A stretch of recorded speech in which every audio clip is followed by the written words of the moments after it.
Napasilip ako sa maliit na siwang ng pinto at hindi ako makapaniwala sa nakita ko. Si Mama at ang classmate ko ay, Dear Ate Vine, magandang araw po sa inyong lahat at sa lahat ng iyong masusugid na manunood dito sa iyong page. Tawagin niyo na lang ako sa pangalang Laura. 18 years old. High school student dito sa Palawan Province. Gusto ko lang ilabas to at hingi na din po ng advice kasi hindi na ako makatulog ng maayos simula nung nakita ko yun nung gabing yon. Hindi ko po alam ang gagawin ko. Kinakabahan ako na natatakot kasi first time ko makakita ng ganun eksena. Akala ko normal na hapon lang yun. Nagpaiwan ako sa school dahil ayaw ko pang umuwi. Doon muna ako tumambay lang sa ground floor.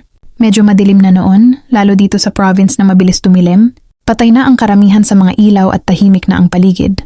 Pero nang mapatingala ako, napansin ko na medyo maliwanag doon sa isang room. Bukas pa ang ilaw sa room namin sa 3rd floor. Bilang curious at ayaw kong mapagalitan sa klase kung maiwan itong bukas.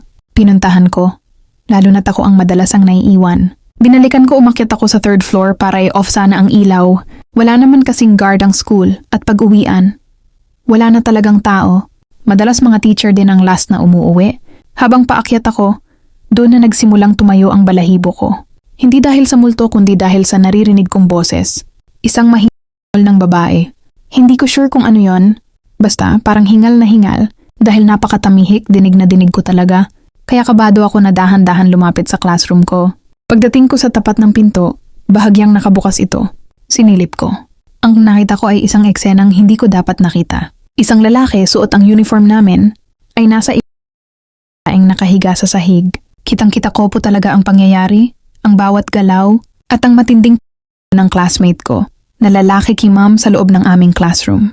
Sobrang kaba ko noon, Ate Vine. Pero dahan-dahan ko pang binuksan ang pinto para makasiguro ako kung sino ba talaga ang nakikita ko. At nang makita kung sino yung babae, hindi talaga ako makapaniwala na yung lalaking nakikita ko, ang kaklase ko at ang aming class advisor.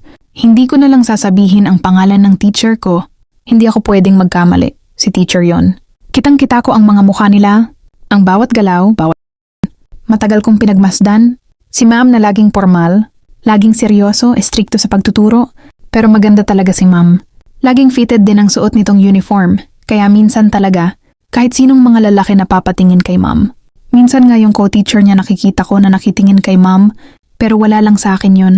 Dahil alam ko na mga professional nga sila, dahil nga teacher.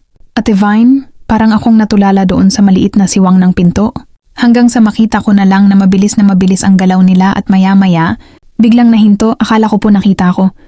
Kaya yumuko ako at lumayo sa siwang. Pero mga after ilang minuto, wala akong narinig na galaw, kaya sinilip kong muli. Nasa ganun posisyon pa rin sila pero tahimik na at hindi na nagalaw. Si ma'am sa classmate ko. Umalis po ako ng dahan-dahan nanginginig ang tuhod. Puro kaba. Ewan ko bakit ganun na lang ang nararamdaman ko. Naglakad ako ng mabilis nang makalayo ako sa school, pero hindi mawala sa isip ko ang nakita ko at hindi ako makapaniwala. Kay ma'am na kaya niyang gawin iyon. Kinabukasan pagpasok ko parang walang nangyari. Normal sila sa klase. Pero ako, parang nangingiti na ewan. Pero kapag uwian na, naiisip ko ulit yon minsan, nakikita ko pa ring bukas ang ilaw ng room. Habang paalis ako, alam kong nandoon na naman sila. Pero ayaw ko nang silang makita. Iyon po ang bumabagabag sa akin. Gusto ko sana sabihin sa iba o sa isang teacher ko. Pero paano kung hindi sila maniwala sa akin? Baka magalit pa sila sa akin. Mataas lang talaga ang respeto ko sa mga teachers ko, lalo na kay ma'am. Kaya hindi ko akalain na kaya niyang gawin ang bagay na iyon. Dahil doon, parang nawalan ako ng respeto sa teacher ko at parang naiinis ako sa kanya. Lalo na pag yung mga kaklase namin ay lagi siyang pinupuri. Ano po ba ang dapat kong gawin bilang estudyante? Mananahimik na lang ba ako? Or kailangan ko itong i-report? Sana Ate Vine ay mapayuhan niyo ako at ang iyong mga followers. Maraming salamat